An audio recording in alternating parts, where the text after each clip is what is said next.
ভারতের প্রধানমন্ত্রী নরেন্দ্র মোদীর ইসরায়েল সফর ঘিরে নতুন করে প্রশ্ন উঠেছে দিল্লির কূটনৈতিক অবস্থান নিয়ে। তেল আবিবে পৌঁছে ইসরায়েলি নেতৃত্বের সঙ্গে বৈঠকে দ্বিপাক্ষিক সম্পর্ক জোরদারের অঙ্গীকার করলেও গাজায় চলমান মানবিক বিপর্যয় প্রসঙ্গে নীরব থাকেন তিনি। নেসেটে দেয়া ভাষণে হামাসের হামলার নিন্দা জানালেও ফিলিস্তিনি হতাহতের বিষয়টি এড়িয়ে যাওয়ায় সমালোচনার ঝড় উঠেছে। বিরোধীরা বলছেন এই সফর ভারতের ঐতিহ্যগত পররাষ্ট্রনীতির সঙ্গে সাংঘর্ষিক। প্রযুক্তি ও প্রতিরক্ষা খাতে সহযোগিতা বাড়ানোর ঘোষণাও এসেছে সফর থেকে।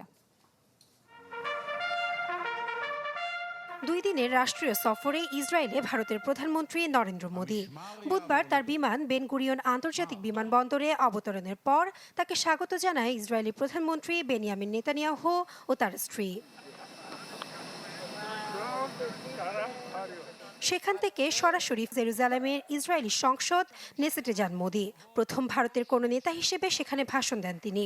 এ সময় মোদী ঘোষণা দেন, সংকট সময়ে এবং তারপরেও ভারত পূর্ণ প্রত্যয় নিয়ে ইসরায়েলের পাশে আছে। 2023 সালের 7 অক্টোবর হামাসের হামলাকে বর্বরোচিত আখ্যা দেন তিনি।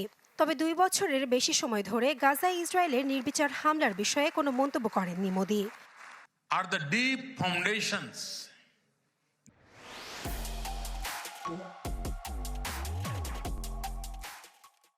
that give strength to our modern partnership.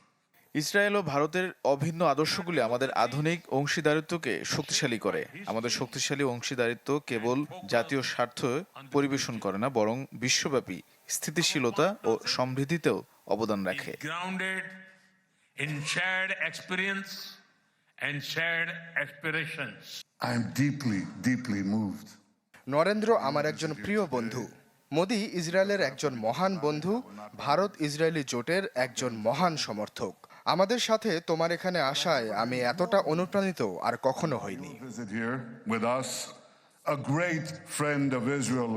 নেসেটে বক্তব্যে মোদি গাজায় টেকসই শান্তি প্রতিষ্ঠায় জাতিসংঘ নিরাপত্তা পরিষদের উদ্যোগের প্রতি সমর্থন জানান।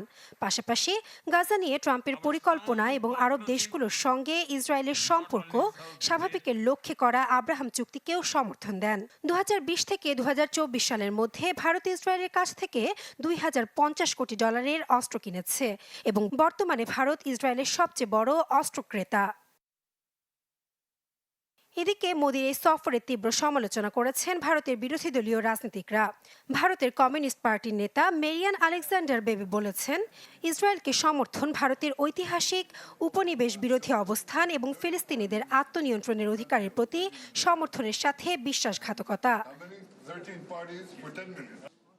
নাসরিন আক্তার, চ্যানেল 24।